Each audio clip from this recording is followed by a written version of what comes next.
मैं एक फ़कीर को कुर्बानी का गोश्त देने गई तो वो अपने कपड़े फाड़कर घर के अंदर घुस आया और शोर मचा दिया कि मैंने ईद वाले दिन उसके साथ गलत हरकत की है। सब गांव वाले इकट्ठे हो गए। बूढ़ा फ़कीर सबके सामने सच्चा बन चुका था। गांव के चौधरी ने फैसला किया और मुझे इस फ़कीर के साथ भेज दिया। वो मुझे अपने साथ झोंपड़ी में ले गया।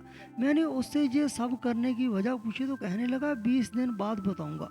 20 दिन बाद वो मुझे एक अंधेरे कमरे में ले गया, मगर वहाँ तो मेरी जान निकल गई जब मेरे सगे बाप ने ही मेरे साथ ये सब किया। मेरा नाम सिदरा है और मेरी उम्र 19 साल है। मैं अम्मा बाबा की शादी के 6 साल बाद बड़ी मन्नतों और मुरादों से पैदा हुई थी। मैं अकलौती थी, इसलिए अम्मा और अब्बा मुझे हथेली का छाला बनाकर रखते थे। अब्बा मुझे अपने और घर के लिए बहुत खुश किस्मत कहते थे। मेरी पैदाइश के बाद अब्बा का बंद कारोबार चल पड़ा। इन्हें दुबई का वीज़ा भी मिल गया था। अब्बा मुश्किल वहीं काम करते थे और हर 6 महीने बाद 1 महीना छुट्टी पर पाकिस्तान आते थे। अम्मा कहती थी इस फ़कीर की दुआ से उनकी गोद भरी थी। उसके दोस्त शफ़क़त से इन्हें औलाद मिली थी, इसलिए हमारा फ़र्ज़ था कि हम इन फ़कीरों को इज़्ज़त करें और इन्हें कभी खाली ना लौटाएं। वैसे तो मुझे अम्मा की किसी बात से इख्तलाफ ना था, लेकिन एक फ़कीर से मुझे खौफ आता था।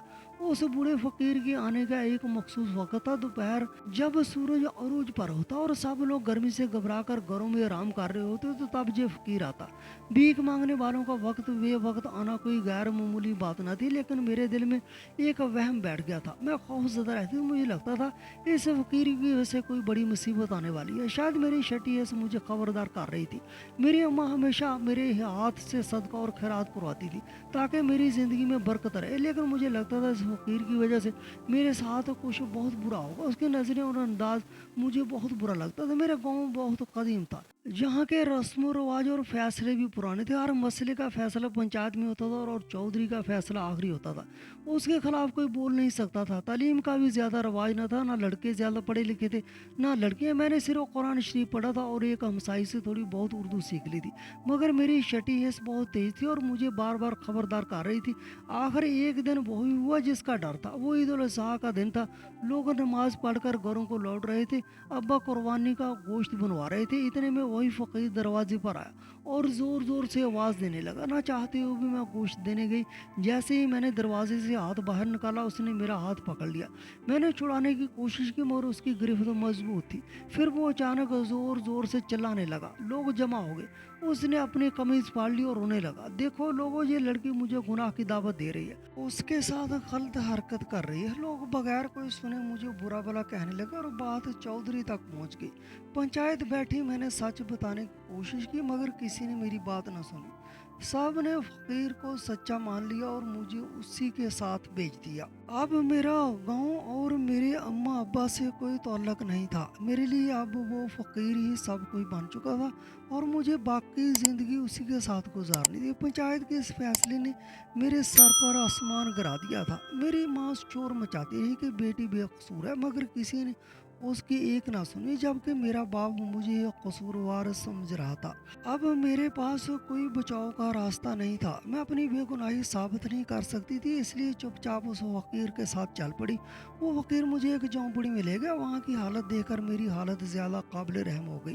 कहाँ मैं पक्के घर में चैन और आराम से इज्जत मोहब्बत के साथ रह रही थी। मैं ज़ोर ज़ोर से रोने लगी और उस फकीर से पूछने लगी उसने मेरी ज़िंदगी क्यों बर्बाद की, जब मेरी कोई गलती ना थी। उसने मुझ पर बहतान क्यों बांधा, मेरे साथ ये जुल्म करके उसे कौन सी खुशी मिली थी। वो फकीर सुकून से मुझे रोता देखता रहा और जब मैं खामोश हुई तो बोला, 20 दिन गुजर जाएंगे, फिर तुम्हें सारी हकीकत मालूम हो जाएगी। तब तक तुम खामोश और इसी झोंपड़ी में रहो, ज़्यादा वबेला मत मचाना, वरना यही गर्दन तो पोंछ कर मार दूंगा। मैं उसकी सुर्ख आंखें देखकर बहुत डर गई और खामोश हो गई, मगर आंसू नहीं रुक रहे थे और बड़ी मुश्किल से वो 20 दिन कटे। एक एक लम्हा सदी के बराबर लगता था। उस फकीर को दिनों का पूरा एहसास था, जैसे उंगलियों पर गिन कर रखता हो। जैसे ही 20 दिन गुजरे, उसने मुझे अपने पीछे आने को कहा और कच्चे रास्ते पर चल दिए। ये रास्ता गांव से बाहर जाता था। रास्ता बहुत लंबा था, मगर वो मुझे पैदल ही लेकर चलता रहा। 2 घंटे मुसलसल चलने के बाद एक दुकान के सामने रुक गया। वहाँ आसपास कोई आबादी ना थी, बिल्कुल पे रहना था। उसने शटर उठाया और अंदर दाखिल हो गया। मैं भी उसके पीछे दुकान में चली गई। वहाँ नीचे सीढ़ियाँ जा रही थी और एक तह खाना था, वहाँ को पान दे रहा था। कुछ नज़र नहीं आता था। मेरी आंखें अंधेरे में आधी हुई। फिर मंजर देख कर आंखें फटी की फटी रह गई। वो फकीर बोला जो 20 दिन से खामोश था। मैं सुनती गई, मेरे रोंगटे खड़े होते गए, सर पर आसमान टूट पड़ा। जिंदगी का भयानक चेहरा सामने आ गया। मुझे नफरत होने लगी, चाहे दुनिया को नोच डालूं, मगर मैं मजबूर थी। सिर्फ रोना ही इख्तियार था, मगर रोने से कुछ नहीं होना था। मुझे कुछ करना था अपने लिए और सबके लिए। मैंने कमरे पर नजर डाली और सोचने लगी, मगर कोई हालत समझ ना आया। दिल चाहा दीवार से सर टकरा दूं, हर मोड़ पर धोखा था। मगर उसी दौरान मुझे इस फकीर की बात याद आई। 20 दिन बाद हकीकत मालूम होगी। आज वो दिन था, मैं हकीकत जान गई। उस फकीर की शुक्रगुजार हो गई। उसने मुझे बड़ी मुसीबत से निकाला था। अब मसले का हल निकालना था। मैंने फ़ौरन उसे आवाज़ दी, क्योंकि वही मुझे निकाल सकता था। शायद मेरी इज्जत कुछ बहाल हो जाती, मगर अम्मा अब्बा के लिए जीना मुश्किल हो जाता। कुदरत का कानून है, इंसान के राज एक दिन ज़ाहिर हो जाते हैं। मैं अपने अब्बा के लिए कुछ नहीं कर सकती थी, मगर उसके साथ मिलकर कई लोगों की ज़िंदगियां बचा सकती थी।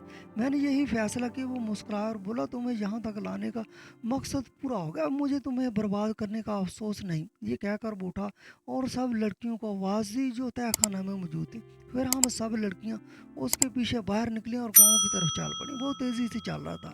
मेरा कदम सुस्त थे, रूह कांप रही थी। काश वक्त रुक जाता, मगर मुमकिन न था। हम तकरीबन 20 लड़कियां थीं जो उसके पीछे चल रही थी। जैसे ही हम गांव में दाखिल हुई, लोगों ने उसे पहचान लिया और हैरान होकर देखने लगे। कुछ ने पूछा, ये लड़कियां कौन है, कहाँ से आई हैं? उसने सुना और बोला, चौधरी को पंचायत बिठाए। फिर उसने मेरे अब्बा का नाम लिया कि वो भी हाजिर हो, वरना इंजाम अच्छा नहीं होगा। लोग सरगोशी करने लगे। सब हैरान थे, वो इतनी लड़कियों के साथ पंचायत क्यों बुलाना चाहता है। कुछ लोग फौरन चौधरी के पास गए। उसने बड़ों को जमा किया और मेरे अब्बा को भी बुला लिया और पंचायत बिठा दी। उसी वक्त वो सब लड़कियों को लेकर वहां पहुंच गया। जैसे ही अब्बा ने इन्हें देखा, उनके औसान खता हो गए। शायद इनका इंजाम अब करीब था। सब लोग हैरान और परेशान खड़े थे कि ये क्या मामला है। पंचायत लगने और मेरे अब्बा की पेशी की वजह से सब लोग जानना चाहते थे। इसलिए चौधरी ने फौरन कार्रवाई शुरू की। फ़कीर ने बोलना शुरू किया। मुकदमा बिल्कुल वाज़ेह था, उसमें कोई उलझाया नहीं था। फ़कीर के साथ मौजूद तमाम लड़कियां मजलूम भी थीं और चश्मदीद गवाह भी थीं। सब की आंखें फटी की फटी रह गईं। गांव का चौधरी पगड़ी उतार कर ज़मीन पर फेंक चुका था और अपने बाल नोच रहा था। उसकी नाक के नीचे उसकी हुकूमत में इतना घटिया काम हो चुका था, वो यकीन नहीं कर पा रहा था। लेकिन ये वक्त फैसला करने का था। चौधरी ने इंसाफ के मुताबिक फैसला सुना दिया था। वकील के साथ मौजूद दूसरे गांव की लड़कियों के घर वालों को बुलाया गया। मेरे अब्बा और चौधरी ने उनके कदमों में गिर कर माफ़ी मांगी और सब लड़कियों को बाइज्जत उनके हवाले कर दिया। उसके बाद फैसला हुआ, मेरे अब्बा को जिंदा रहने का हक नहीं और उसे मौत की सज़ा दी जाए। मगर फ़कीर के कहने पर पुलिस के हवाले किया गया। अदालत ने उसे उम्र कैद की सज़ा सुना दी। मुझे इस बात का कोई दुख नहीं था, क्योंकि उसने अपना जुर्म कबूल कर लिया था और सब सबूत मिल चुके थे।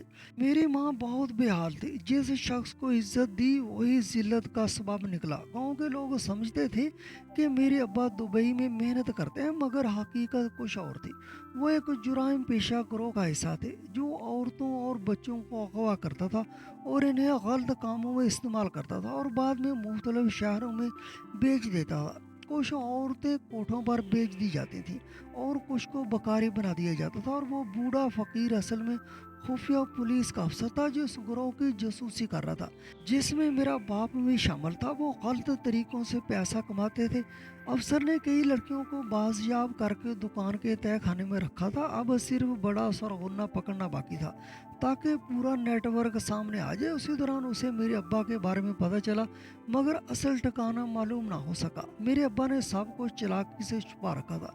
मुझे हैरत हुई कि मेरा बाप मुझे भी इस गिरोह के हवाले करने वाला था और उसने ये बात कबूल भी कर ली थी। वो लड़कियां जिन्हें बचाया गया था चाहती थी मामला थाने तक न जाए ताकि उनकी इज्जत महफूज रहे। इसलिए अफसर ने मेरा इस्तेमाल किया ताकि मेरे बाप को पकड़ा जा सके, मगर वो नहीं आया और उसने जुर्म मान लिया। इसलिए मंसूबा नाकाम हो गया। दूसरी तरफ अफसर को अफसोस था कि मैं बदनाम हो गई, मगर मुझे कोई अफसोस नहीं था। आखिर मैंने मामला पंचायत में रखा। मुझे चौधरी पर यकीन था। हमारा गांव पुराना था, मगर लोग इंसाफ पसंद थे। चौधरी ने सब लड़कियों के सरों पर चादरें डाली और उनके घर वालों को बुलाकर बाइज्जत वापस किया। और अगले दिन मेरे अब्बा समेत पूरा ग्रोह पकड़ा गया। सब जेल में अपनी सजा काट रहे हैं। अब गांव में इंसाफ कायम हो चुका है।